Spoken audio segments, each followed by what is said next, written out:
Hi everybody, back here EMD. This is part 2 of installing the rear main seal on 986 and 996 911 N Boxster. This is the tool, special tool all set up. Now I'm just going to press it in.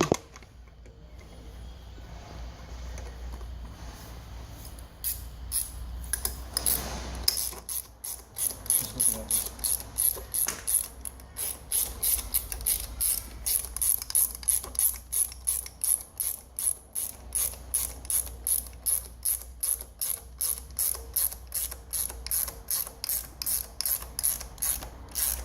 Take the time, flush.